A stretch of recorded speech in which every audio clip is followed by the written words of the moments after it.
tira mā tēnā no koutou katoa.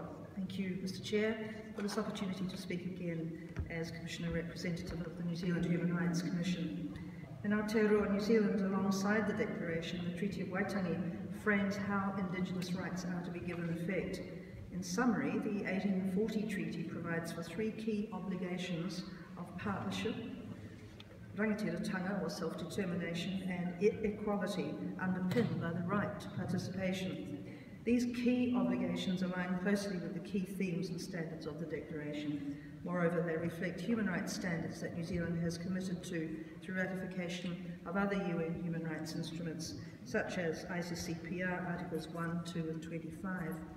However, in the absence of an overarching plan or strategy for the Declaration's implementation, progress on fully implementing these standards remains ad hoc.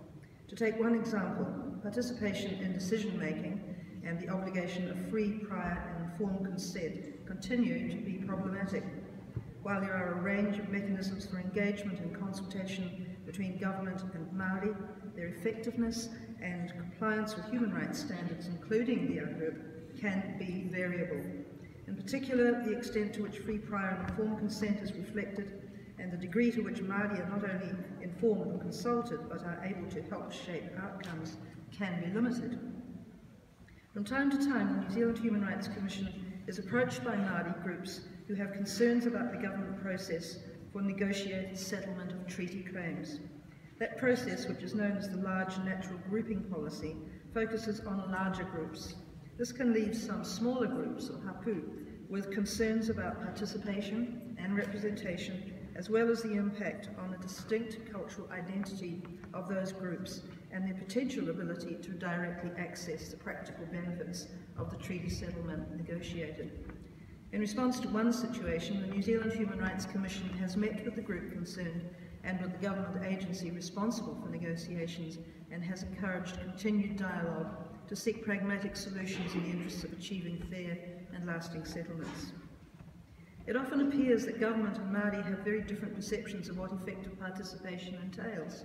The second report of Aotearoa New Zealand's independent UNDRIP monitoring mechanism, which is among the conference papers for this session, provides some examples of Māori concerns in this regard. As that report notes, the issue of participation in the development of legislation and in other government decision-making continues to be the subject of claims to the Waitangi Tribunal. It is interesting to compare that report with the government perspective on its engagement with Māori as presented in the most recent state report to the Committee on the Elimination of Racial Discrimination. The government approach to Māori participation has raised concerns over a number of significant issues in recent times.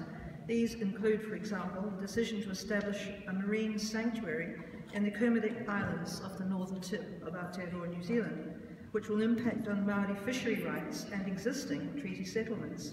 Another example relates to the reform of legislation governing Māori land.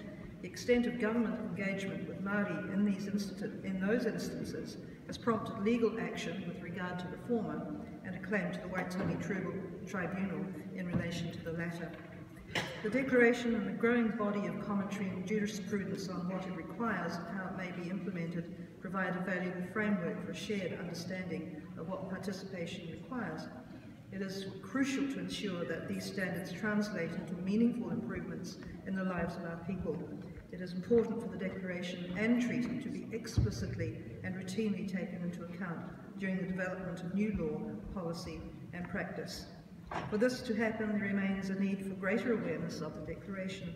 This year, in the lead-up to the 10th anniversary of the Declaration's adoption, the New Zealand Human Rights Commission will be undertaking a programme of activities to encourage public discussion and understanding of the key themes of the Declaration and its relationship to other international human rights standards and to the Treaty of Waitangi. To conclude, the New Zealand Human Rights Commission considers that the Declaration and the growing body of knowledge around it provides the basis for advancing Indigenous rights, developing a shared understanding of what is required to do so, and improving the relationship between Indigenous peoples and states. There remains a need for greater knowledge and awareness of the Declaration. And to be effective, the Declaration must be visible and should be routinely taken into account and explicitly referred to, and progress in implementation needs to be tracked and monitored effectively. The New Zealand Human Rights Commission aims to advance these issues in our work programme over the next year and for the years beyond. Nō reira, tēnā koutou, tēnā koutou, tēnā koutou katoa.